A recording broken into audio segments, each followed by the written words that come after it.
Hello, you're watching Eastern Europe Review, a program dedicated to the situation in Belarus, Ukraine and Russia. This is a joint production of BELSAT TV and TVP World. My name is Mr. Mitskevich, and let's take a look at the headlines. Catholic Church in Belarus under regime repression. Bishops and hierarchs are silent. They don't want to escalate these problems. Belarusian activists worked for the KGB, thinking that he was helping the structures of the European Union. First of all, on behalf of the State Security Committee, I'd like to thank citizen Aksiona. Astrology and fortune-telling, new methods of Russian propaganda. A Vedic astrologer from the Brahmin caste will join us. Not only can he foresee the future, but he also knows the secrets of the past that are concealed so carefully from us. The Catholic Church in Belarus is experiencing repression, with arrests of priests becoming a daily occurrence.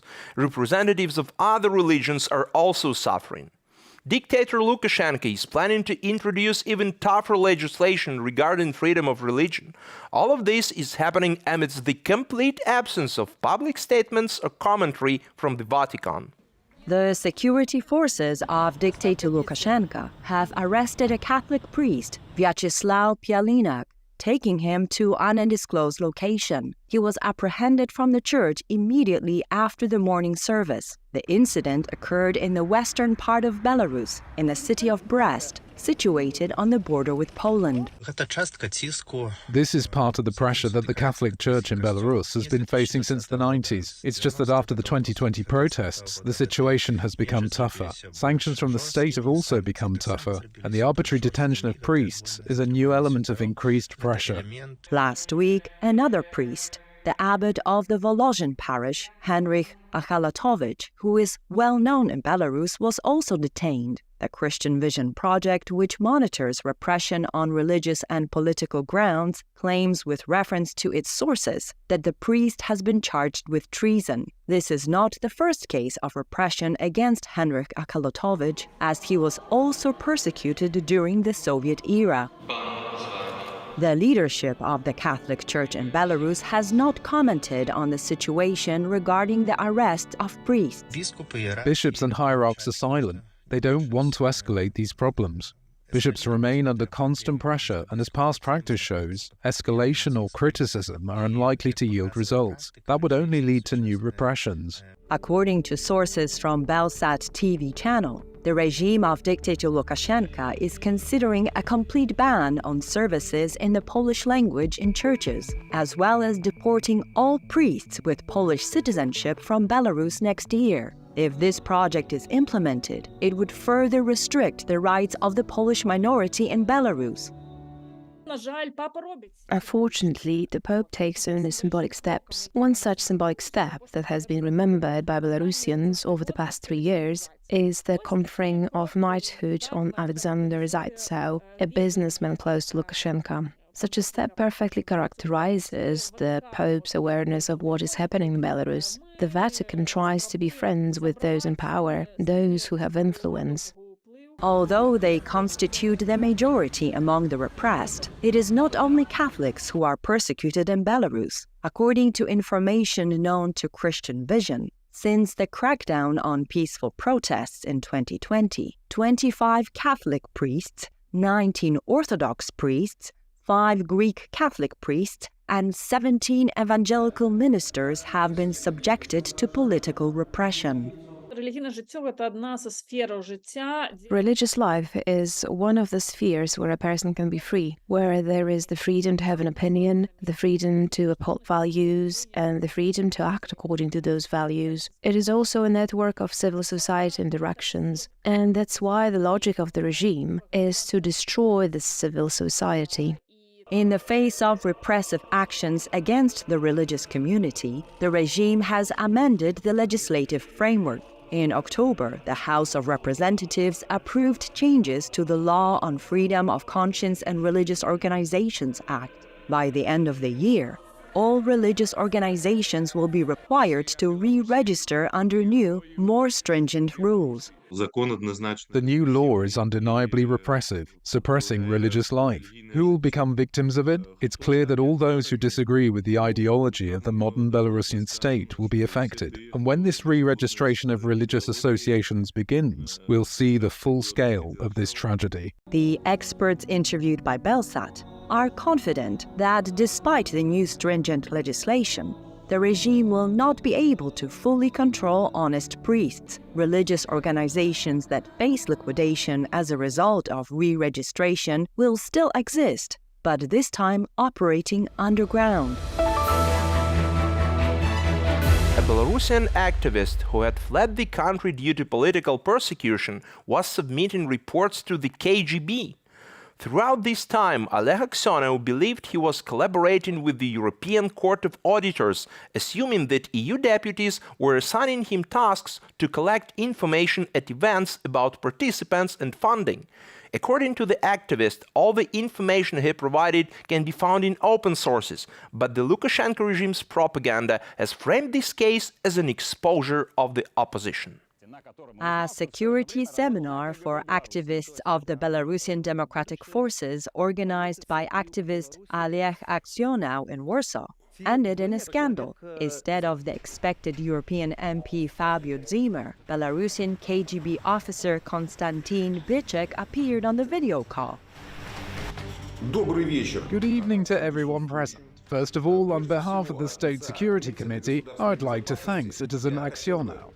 Shortly after, the content purportedly exposing the opposition was broadcast on the Belarusian propaganda channel ONT. It was revealed that throughout the year, a KGB officer and his colleagues worked as representatives of the European Court of Auditors. They commissioned reports from Aksyonov, who worked as a freelance auditor, on how Belarusian opposition structures use EU grants. The activist attended events organized by various organizations and foundations. In total, according to Aksyonov, he sent 5 reports, earning €250. 50 euros for each report. If you examine the report further, you'll find that much like the other reports, it doesn't surpass the bounds of public information. All the materials and data recorded here, they actually all went through the media. When it became known that Aksyonov had been deceived, he explained the situation in an interview with the BELSAT TV channel. The activist claimed that he was contacted by someone he believed was a European Union member of parliament, whom he actually knew. The reports he prepared closely resembled authentic auditor documents. Consequently, he had no suspicion that KGB officers were operating under the guise of European deputies. According to Aksyonov, he did not provide any financial information, as he simply did not possess such details. Going back, I found 4 points from which I could guess that something was going on, and with a more accurate assessment of the proposals that came in, it was possible to understand and draw conclusions. It was also revealed that the security seminar had been sponsored by the Belarusian State Security Committee. KGB officer Bychek, who joined the seminar via a video call, asserted to the participants that the security training seminar was an attempt to attack Belarusian statehood. In the end, not only was Oleg Aksyonov deceived, but so were the seminar participants. Many Belarusians in Poland cannot return home due to political persecution and must take security measures even abroad.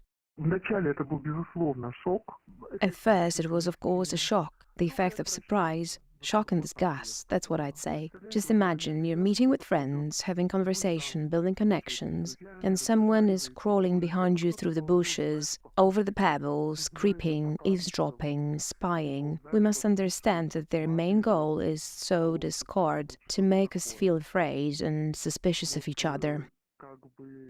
In his speech, Konstantin Bychek advised everyone present to confess to the State Security Committee and repent. The account numbers from which the money was sent to Aksyonov have already been handed over to the Polish intelligence services. This year alone, Russians have spent $10 million on esotericism and astrology courses, as indicated by a joint study conducted by one of the Russian banks and an online learning platform. Meanwhile, the demand for mysticism and witchcraft on television has also increased by 34% this year. What prompts Russians to seek answers in magic, and how does this relate to the ongoing war? A Vedic astrologer from the Brahmin caste will join us. Not only can he foresee the future, but he also knows the secrets of the past that are concealed so carefully from us. A Vedic astrologer Shivasri Gurukal from India shares his forecasts on the main state-funded Russian TV channel. He provides insights into the ongoing war and discusses the fate of Ukraine.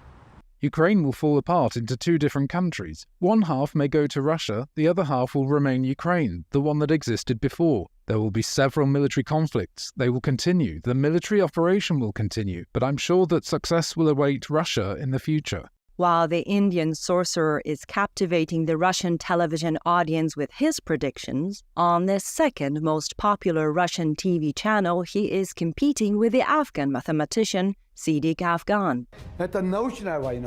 There will be a scientific war. There will be a technological war. There will be a space war. In the first half of this year, Russians' interest in mystical and esoteric topics in the media has increased by 34%. This was reported by the Kommersant publication, based on monitoring of Russian media and publishing houses. The state is so sneakily giving the magicians instead of real information. Here an Indian magician will tell you about the so-called special military operation, and there a random old woman will predict when the war will end. And just like that, they guide people away from the ongoing events and into this fake reality. And they've mastered this agenda very well.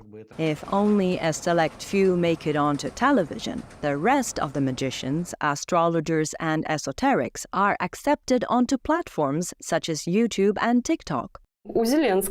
By the way, Zelensky has a falling Mars. Also, let's say, he is in turbulent conditions. The star of the television series Fortune Teller, who calls herself a clairvoyant, Daria Mironova, predicts that only Russia will bring salvation to the world. Despite the fact that Russian television has been broadcasting Fortune Teller and Battle of Psychics for years, the surge of interest in paranormal analytics has only grown during the war. This is quite logical because whether people realize it or not, they feel scared. An immediate solution is needed. The ideal thing is to go to an astrologer, draw up a natal chart with the list of your money, catch the jackpot and get out of this situation unscathed. However, more and more Russians are expressing interest in taking up esoteric practices themselves. From January to the end of October this year alone, Russians have spent 904 million rubles, which is more than $10 million on esoteric courses. Additionally, they invested more than $1 million in astrology training. This is evidenced by a joint study conducted by the Russian bank Tochka and the largest online learning platform called Get Courses. I'm sure that by the end of next year, if the war continues, we'll see an even larger number of these magical services taking off. I think that, similarly to funeral services in Russia, this industry will grow in profitability and margins in the same way, that's for sure. Last year, the Get Course platform alone saw a 15% increase in sales in courses on numerology, tarot, meditation, and other esoteric practices. Both of our experts have explained this phenomenon in the same way. When the state does not tell the truth, people begin to think that it can be found in magical practices. In such turbulent times, magic becomes an instrument for coping with a frightening reality. However, a rather rational explanation also exists. When people face financial troubles, they start to look for additional sources of income. Russians, of course, have financial problems. Not all mobilized men receive the promised payments, but the breadwinner of the family is still the war. You need to get the money from somewhere, and training in such a profession can bring in quick money. A year ago, a study by Harvard researchers found that a belief in witchcraft is strongly associated both with fatalism and mistrust. The study's authors concluded that such beliefs are characteristic of conformist societies, with weakly developed institutions, including the police, the judiciary, and the government. That's all for today. Eastern Europe Review will be back next Sunday. Please stay with TVP World and stand with Ukraine.